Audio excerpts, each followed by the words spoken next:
Tarawari, Nati, Jamari, Luri, Shishi, the Miado, Tarawari, Lovago, a me pupil, ship or Nijana. Teniam,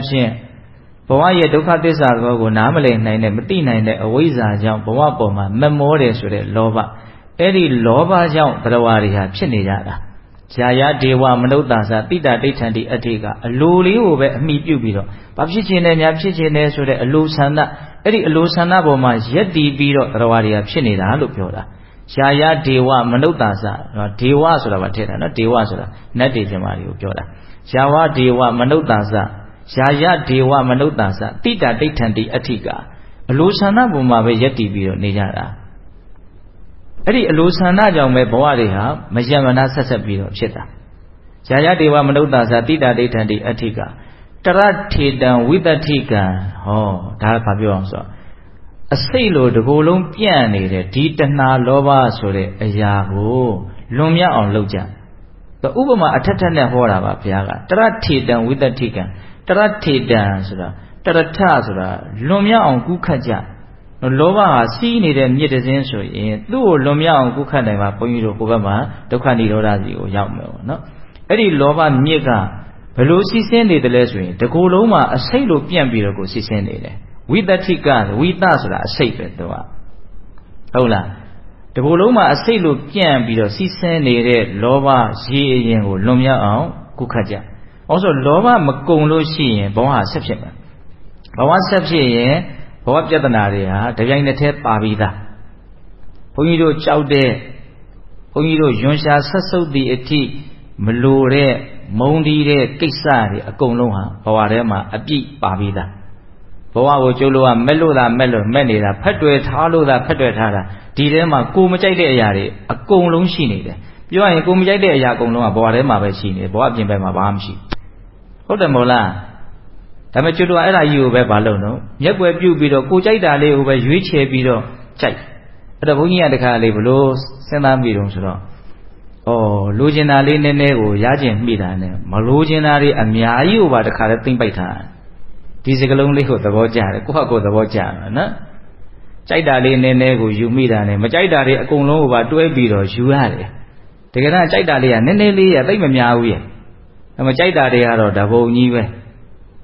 How we know? A solution to use an area she have. And I child in a nego, Masona machine, Majida, a Gono, or you are my way. When Balloon Neneli with Pachinaro. Namachide and Yaya, and Achide and Nenelina, Quelu Yada, Yama Moda. Oroma Siai on the of your jet, my Jale. Oroma Tamawa Yamazine is like she. She was subject down the down judging, actually alone, a sweet alone to every you are. Any is a machine sign of Mahoba, Dwabira, Maya, no? Boy, counted the body go yajin this way, Macounted the body go, to a bit of you are lame, a quarter, actually a sweet alone out of Macau body. Hola, go Machide Ayari, Amiaji Boarema, Sini. The Wopabo Lore. Tajam Yasra Viaga, Tadawari, Loba, me, you, Chiniana, Loba, Chiniana. Eri Chini low level senior Nijana. Tajamulo di Lova Yelaga, Lomia on Loja, Lova and Lumia on Kuka Jahare. Elu Kuka Quensore, a Quen Yele, Kuka Nine, a Chini Gonli, Dalia, Amia Nida, Mohu. Oh, di Chaka level Senaria, Yankon, which are lean that one, no? The Lisa name I did Quen machine. Navaja Dukaya Nida, Lelo, the Lisa name I mati. Navaja Dukaya Nida, Lelo, Mati Wusu, and the Dukan on Dublo Lomro, Luam Blona.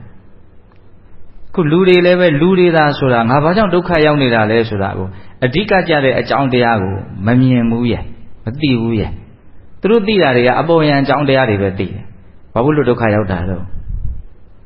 Lowa Jan Dukaya Dalo, Decanep Shida, this Aliva Amu, Lon Juanji Zidina. That's why we are so married, Coloma, this Aliva, Adikabe. Lova Balohorado, Doka Tamuria Dessa, Doka Jia, John Dia, Senior John Dia Baro, Lova, Chende John Dia, Bama Mapiopa, a boy and John Dia lady together. Eddie Lova so that John Dia, Mapiao Machin, Doka Apsia, Amiran Twame, Chende John Dia, Velopsi, Simpi, Canabe, being Lova Makimichin, Doka Shemeta. Hola. Tayamulo Eddie Lova go, no pace and nine, a quaint Allah. As I have been one young so that ဒီဘဝကောင်းရမှစိတ်ရဲ့ဘုံဘုံကတော့ဘယ်လိုမြင်မိတုံးဆိုတော့အည်သွေးရှိတဲ့တိနိုင်မြင်နိုင်စွမ်းရှိတဲ့စိတ်အခြေအနေလေးရတာလူတွေထဲမှာတော့အကုန်မရဘူးတချို့မွေးရစထုံထိုင်းဖြင့်အလာတာလေးတွေရှိတယ်အဉာဏ်ကြီးမမိတာလေးတွေရှိတယ်ဘလို့မှဒါပြောလို့မရဘူးလူမီကမတ္တဟုတ်လားအဲ့တော့ဘုန်းကြီးကဘလို့ဆက်ပြီးတော့စဉ်းစားသေးတယ်တော့တွေးတယ်ရတယ်ပဲပြောပြနေနော်ဘလို့ဆက်စဉ်းစားမိတော့လူတော့လူပဲကွာဒါပေမဲ့ဒုက္ခဘာကြောင့်ဖြစ်လဲဆိုတဲ့အကြောင်းတရားကိုမသိဘူးဆိုရင်သူကလည်းပဲလူမဟုတ်တယ်လို့မျိုးဖြစ်သွားတယ်လူတော့လူပဲနော်တိရစ္ဆာန်တွေသိသလားမသိဘူးအဲ့တော့လူနဲ့တိရစ္ဆာန်နာမည်တော့ကွဲတယ်ပုံသဏ္ဍာန်တော့ကွဲတယ်ဒါပေမဲ့အနှစ်သာရကဘာသွားဖြစ်နေတော့တူးနေတယ်တိရစ္ဆာန်လည်းမသိဘူးသူကလည်းမသိဘူးဖြင့်အထုံတိုင်းနဲ့ဉာဏ်ကြီးမမီတဲ့လူကလည်းမသိဘူးအဲ့တော့ဉာဏ်ကြီးမှီပါတယ်ဆိုတဲ့လူကလည်းမသိဘူးဆိုရင်တော့ဉာဏ်ကြီးမမီတဲ့လူနဲ့မထူးဘူးလို့ဖြစ်သွားတယ်အဲ့ဒီကိစ္စမှာအဲ့လိုလေးတွေးစီခြင်းတော့နော်အဲ့ဒါမြတ်စွာဘုရားကတရထေတံဝိတ္တိကံခနောမှာဥပိ္ပဇကအဲ့ဒီကုခတ်နိုင်တဲ့အခွင့်အရေးလေးကိုမဆုံးရှုံးစေနဲ့မပြည့်စည်စေနဲ့တဲ့ဒါလေးကိုအလကားကုန်မသွားစေနဲ့ပေါ့နော်အဲ့လိုကုန်သွားမယ်ဆိုလို့ရှိရင်ဘာဖြစ်မလဲတော့ခဏတီတာဟိသောစန္တိတဲ့ဒီလိုစကားလုံးလေးတွေအလွတ်ရအောင်ကြက်ထားခဏတီတာဟိသောစန္တိအခွင့်အရေးကိုကုန်ခန်းစေတဲ့လူကြော်လွန်စေတဲ့လူဟာပေကြပေါက်ပူလောင်ရလိမ့်မယ်တဲ့စိုးရင်ရလိမ့်မယ်ခဏတီတာဟိသောစန္တိ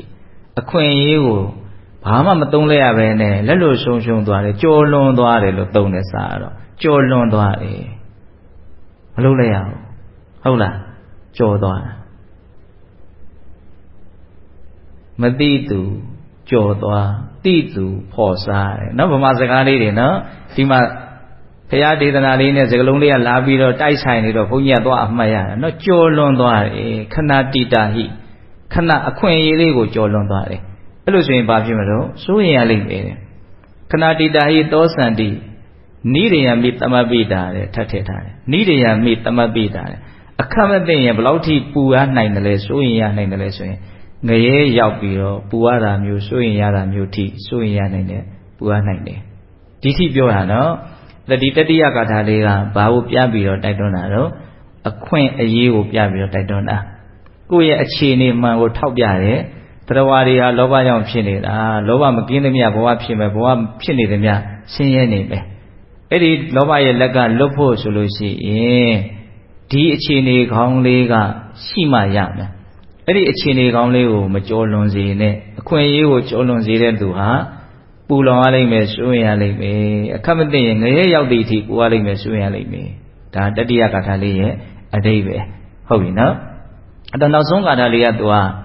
အထုနည်းကိုပြောထားတာအခုဘုန်းကြီးတို့၃ဂါထာပြောခဲ့ပြီနော်ပထမဂါထာကဘာကိုပြပြီးတော့အထုလူစိတ်ကိုတိုက်တွန်းတာတော့ခုလောလောဆယ်တို့ရဲ့အခြေအနေကြီးကကောင်းနေတာမဟုတ်ဘူးဒီအခြေအနေဆိုးကိုခြေဖြတ်နိုင်ဖို့လိုတယ်တနည်းအားဖြင့်လည်းပဲဓာတ်ထက်ကောင်းမွန်တဲ့အခြေအနေဒီကိုတို့ဟာသွားလို့ရတယ်သွားရမယ်အဲ့ဒီစိတ်နဲ့အထုလူစိတ်ကိုဘုန်းကြီးတို့ဖြစ်စေရမယ်နော်ဒုတိယဂါထာဘာကိုပြပြီးတော့တိုက်တွန်းတာတော့သေခြင်းကိုပြပြီးတော့တိုက်တွန်းတာကိုယ်စိတ်ကလေးငြိမ်းရအောင်ဆွဲဆွဲမြဲမြဲလုပ်ကြဘဝမှာအဲ့ဒီလိုနေနည်းလေးနဲ့နေကြပေါ့ဆိုလိုတာကမဟုတ်လို့ရှိရင်သေခါနေမှာပူပူလောင်လောင်ဆင်းရဲသေရလိမ့်မယ်သေခြင်းတရားကိုကိုနှိပ်စက်ကလူပြုတ်လိမ့်မယ်ဟုတ်လားဒီကောင်မေ့နေတာနင်းနေအောင်တင်းတော့ငါနဲ့တွေ့မှနှိပ်စက်ပလိုက်အောင်ပဲဟောဒီလိုသဘောမျိုးလေးမြတ်စွာဘုရားဟောတာနော်မြင်အောင်ပြောတာနော်ဟုတ်လားတတိယဂါထာကဘယ်လိုပြောတော့အခွင့်အရေးဟုတ်လားလောဘလက်ကကူးနိုင်မှဘဝဒုက္ခချုပ်ငြိမ်းမှအဲ့ဒီကူးနိုင်တဲ့အခွင့်အလန်းဟာအမြဲတမ်းရနေမှာမဟုတ်အမြဲတမ်းရှိနေမှာမဟုတ်အဲ့ဒီအခွင့်အလန်းလေးကိုဘုန်းကြီးတို့ဘာလို့ရမလို့အသုံးချရမယ်တဲ့သုံးဂါထာနော်နောက်ဆုံးဂါထာကဘာပြောတော့ပမာရောရဇောပမာရောပမာရာနုပတိတောရဇောအပမဒေနဝိဇ္ဇာယအပဟေတန်လမတ္တနောနော်ဒီဂါထာလေးကလည်းအရင်ကောင်းပါလေပမာရောရဇောပမာရောပမာရာနုပတိတောရဇောမေ့လျော့ခြင်းဟာမြူအညစ်ကြေးတယ်စိတ်နှလုံးကိုနော်ညှဉ်းနှွမ်းသွားအောင်မှေးမိန်သွားအောင်နော်ဖုံးလွှမ်းပြင်းမဲ့မြူညစ်ကြီးမြူလို့သုံးတယ်အခုဒီမှာမှန်နေနဲ့လုံအောင်ဘလောက်ကာထားထားနော်ဒါဆိုတော်တော်စစ်စစ်ဆက်ဆက်လှုပ်ထားတယ်နော်လားနဲ့ချီပြီးတော့ကြားတဲ့အခါမှာဒီမှန်မြင်လေးတွေပေါ့ဟိုကြွေပြားလေးတွေပေါ့ ပို့လိုက်လို့ရှိရင်ဘာတွေတွေ့နော်မြူလေးတွေတွေ့နော်အရန်ကိုဘုန်းကြီးတို့မလုံးမချုံတဲ့အဆောက်အဦတဲ့ဆိုရင်တော့3-4ရက်နေရင်တော့ဘာဖြစ်လို့စာရေးလို့ရတယ်မြူတွေတင်းနေတာမျက်စိနဲ့မြင်ရသလားမြင်ရဘူးဘုန်းကြီးတို့ခန္ဓာကိုယ်ပေါ်လဲမြူဟာအမြဲတမ်းတင်နေတာနော်ဒီကခန္ဓာကိုယ်ကထွက်တဲ့အဆူတဲ့အစေးတဲ့ရဲ့မြူရဲ့ရောတဲ့အခါဒါကိုကြီးခေါ်တာပေါ့ခန္ဓာကိုယ်ကစားတတ်တွေလည်းထွက်တယ်အရေပြားအဟောင်းတွေလည်းထွက်တယ်အဲ့ဒါတွေနဲ့ရောတာပေါ့ပြင်ဘက်ကမြူလည်းပါတယ်သူကဒါမြတ်စွာဘုရားဒီသဘာဝတရားတွေရဲ့အခြေအနေမှန်ကိုမေ့နေတဲ့သဘောကလေးတတိမရှိပဲနဲ့နေနေတာစိတ်နှလုံးကိုမြူတင်အောင်လုပ်နေတာအညစ်အကြေးတင်အောင်လုပ်နေတာအတင်ပါများလို့ရှိရင်ဒါကဘာဆိုတာတော့ကြာတော့မသိတော့ဘူးကဲဖုံးသွားနော်ဘယ်သူဖုံးသွားတာတော့မြူဖုံးသွားတာကြီးဖုံးသွားတာပေါ့နော်ပမာရောတဇောပမာရောပမာဒနုပတိတော်တဇောတဲ့ဟောနောက်ထပ်ပြောတယ်မေးလျော့ခြင်းကအညစ်အကြေးတဲ့မေးလျော့ခြင်းကိုထက်ကဖြစ်စေတဲ့နောက်ထပ်အကြီးစားမေးလျော့ခြင်းဆိုတာရှိသေးတယ်မေးလျော့ခြင်းကိုနှစ်ပိုင်းခွဲပြီးတော့ဟောတယ်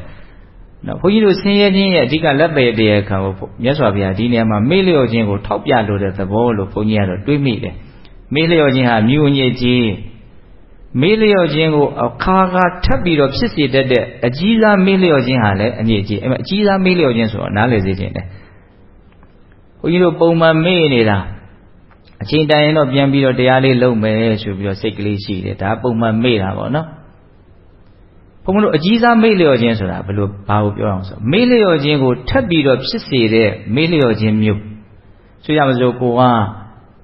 ဒီအဓိပ္ပာယ်ရှိတဲ့လို့တန်ဖိုးရှိတဲ့လို့တရားဘာဝနာအလုံးနဲ့မသက်ဆိုင်တဲ့ဒါနဲ့ဆန့်ကျင်ပဲဒါနဲ့ဝေးသွားစေမဲ့အလုံးမျိုးကိုစီမံကိန်းချပြီးတော့လုပ်တော့မယ်ဆိုကြပါစို့ဆင်ဘွားနောက်ထပ်အလုတ်တွေကမပြီးနိုင်ဘူးလားတဲ့ကြားလေးဒီဘက်ကအစ်စ်အမှန်နဲ့ဝေးသွားတယ်ဒီမေးလျော့ခြင်းကြီးကနောက်ထပ်မေးလျော့ခြင်းကိုပဲထပ်ပြီးတော့ပေါက်ဖွာလာတယ်မေးလျော့ခြင်းကိုပဲထပ်ပြီးတော့ဖြစ်စေတယ်နားလည်မဲ့ထင်တယ်ဒီလောက်ပြောလို့ရှိရင်တချို့ကိစ္စတွေကတတိယမဲ့ဘက်ကိုမသွားဘူးထပ်ပြီးတော့မေးဖို့ပဲအကြောင်းဖန်နေတယ်ထပ်ပြီးတော့မေးဖို့ပဲအကြောင်းဖန်နေတယ်အဲ့ဒီနီးနဲ့မေးလျော့မှုဝင်ကဘာတွေကသူထွက်ကိုမထွက်နိုင်တော့ဘူးသေးတာသေးရောမလားပေါ်မလာတော့ဘူးဟုတ်လားတချို့ရှိရဲ့နော်သေးတာသေးရောပေါ်မလာတော့ဘူးကောင်းတဲ့ဘက်ကိုရောက်မလာဘူးအဲ့ဒါဘာတော့အကြီးစားမေးလျော့ခြင်းလို့သုံးလို့မရဘူးလားရတယ်အဲ့ဒါမြတ်စွာဘုရားပြောတယ်နော်မေးလျော့ခြင်းဒီအညစ်အကြေးစိတ်နှလုံးကိုဖုံးလွှမ်းသွားမယ်အညစ်အကြေးအကြီးစားမေးလျော့ခြင်းဟာလည်းအညစ်အကြေးပဲတဲ့အဲ့ဒါလို့ဆိုလို့ရှိရင်အပ္ပမဒေနဝိဇ္ဇာယအပ္ပမာဒမမေးမလျော့ခြင်းဆိုတဲ့တတိတရားဝိဇ္ဇာယမှန်မှန်ကန်ကန်သိမြင်နားလည်မှုဆိုတဲ့ပညာတရားအသိတရားတတိနဲ့အသိပါနော်အဲ့ဒီတတိနဲ့အသိဒီတရားနှမျိုးဖြင့်အဘဟိတန်လမတနောတဲ့အဘဟိပင်နှုတ်ပြရမယ်ဘာကိုတော့တန်လမြားညောက်ဘယ်မှာစူးဝင်နေတဲ့မြားညောက်နှုံးဆိုတော့ကိုယ့်ရဲ့စိတ်မှာစူးဝင်နေတဲ့မြားညောက်ကောင်းနော်ဒီကလုံးလေးတွေဟုတ်လားခန္ဓာကိုယ်မှာညောင်စူးနေတယ်ဆိုရင်ညောင်လေးသေးသေးလေးလက်ဖွားလေးစူးနေတယ်သူ့ကိုထိမိတာနဲ့အသေးခိုက်အောင်နာတယ်မထိမိဘူးဆိုရင်တော့သိကိစ္စမရှိဘူးပေါ့ဒါမျက်စိနဲ့တောင်တော်တော်မြင်အောင်ပြုပြကြည့်ရမယ်ညောင်အသေးစားလေးကိုပြောတာတကယ်လို့မြားတယ်လို့ဟာမျိုးနဲ့ခန္ဓာကိုယ်စူးနေမယ်ဆိုရင်ဘယ်လိုနေမလဲစဉ်းစားရကောင်းနော်အခုမြတ်စွာဘုရားစိတ်နှလုံးကိုစူးဝင်နေတဲ့မြားညောင်လို့သုံးတယ်ရိုးရိုးညောင်လေးကိုပြောတာမဟုတ်ဘူးနော်မြားညောင်မြားရဲ့သဘောကသူကထိတ်ကအချွန်လေးပြီးရင်အထစ်ကလေးထစ်ထားတယ်အချောင်းလေးရှိတယ်ဝင်ဖို့လွယ်တယ်ပြန်ထွက်မဆိုရင်ဒိဋ္ဌခံရနေတယ်သူကမြင်တယ်မို့လားမြားနဲ့ဥမာပေးတာကိလေသာတရားကိုစူးဝင်နေတဲ့ထဲထဲကိုထွက်ဖို့အရန်ခက်တယ်သူမထွက်မချင်းလဲအဲ့ဒါဒုက္ခဖြစ်နေမှာပဲဒီဥစ္စာအဲ့တော့ကျွတ်တို့ရဲ့ဘဝကညတန်လန်းနဲ့နေရတဲ့အခြေအနေဒီမြားကိုနှုတ်ကိုမနှုတ်ရသေးဘူးဒါပဲအဲ့ဒါကိုမြတ်စွာဘုရားဘယ်လိုနှုတ်မလို့အောင်ဆိုရင်နော်အဘဟိတန်လမတ္တနောကိုယ်စိတ်လုံးမှာစူးနေတဲ့မြားညာကိုပယ်နှုတ်ရမယ်ဘယ်လိုနှုတ်ရမှာတော့အပ္ပမဒေနဝိဇ္ဇာယအဲ့ဒါတရားအထုံနည်းပဲတတိရဲ့အသိရဲ့ဘာဖြစ်နေသလဲဆိုတာကိုလိုက်ပြီးတော့အာယုံဆိုင်တယ်ပြီးရင်အဲ့ဒီဟာရဲ့အခြေအနေမှန်ကိုအမှန်တိုင်းသိအောင်ကြိုးစားမယ်ဒါပဲနော်အခုတရားအထုတ်တယ်ဆိုတာအဲ့ဒီအလုပ်ကိုလုပ်တာနော်ဝင်လေထွက်လေကိုလိုက်ကြည့်မယ်ဝင်လေထွက်လေဟာဒီခန္ဓာရဲ့အစိတ်အပိုင်းအရေးပါတဲ့အစိတ်ပိုင်းကြီးတစ်ခုကျန်တဲ့အစိတ်ပိုင်းတွေလည်းအကုန်လုံးဆက်နွယ်နေတာသူက သူ့ကိုသိရင်ကျန်တာတွေပါအများကြီးနားလည်နိုင်တယ်ဒါကြောင့်ဝင်လေထွက်လေလေးကိုလိုက်ကြည့်တဲ့ကိစ္စကကိုမသိနိုင်လောက်အောင်နောက်ပိုင်းမှာ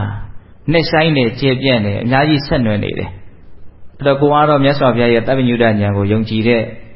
သတ္တရာတရားဥရှိပြီးတော့နားမလည်သေးပေမဲ့လို့လှုပ်ဆိုရင်လှုပ်မယ်ကွာဆိုတဲ့စိတ်နဲ့လှုပ်လိုက်ကြာရင်တော့သူကဖြစ်သွားမှာတော့နားလည်သွားမယ်နော်တတိရှေးဦးသွားပြီးတော့နောက်ကအတိလိုက်မယ်ပေါ့နော်အဲ့ဒီနည်းလေးနဲ့ဘုန်းကြီးတို့ဒါအထုတ်ကြဖို့ပေါ့ဟုတ်လား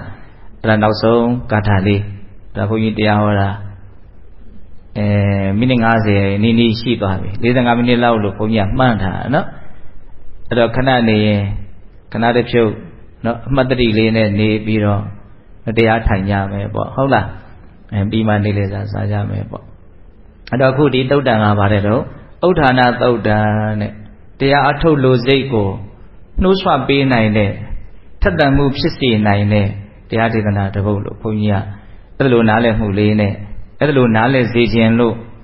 ဆွမ်းအားရှိသလောက်ကိုတွေးမိတာလေးတွေရောစပ်ပြီးတော့ပြောလိုက်ပါတယ်ဟုတ်လားဂါထာ၄ပုဒ်အဲ့ဒီဂါထာဟောပြီးတော့အဲ့ဒီဂါထာကိုနားယူပြီးတော့အဲ့ဒီယဟန်တွေဟာတရားတို့တရားမြတ်ရကြတယ်ဆိုပြီးတော့အဲ့ဒီဒေသနာလေးကိုအဆုံးသတ်ထားတယ်ဟုတ်လား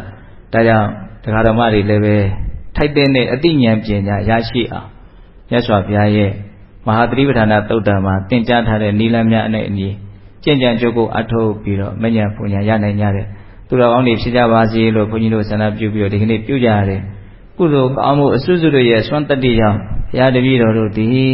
မဉ္ဇဉ်ပူညာမျက်နှိပ်ပံကိုလင်းမြန်ထုတ်ချောင်းမျက်မှောက်ပြုပရစေကုန်သောဟုပတ္တနာအောင်စုပြုကြကုန်ရာတည်း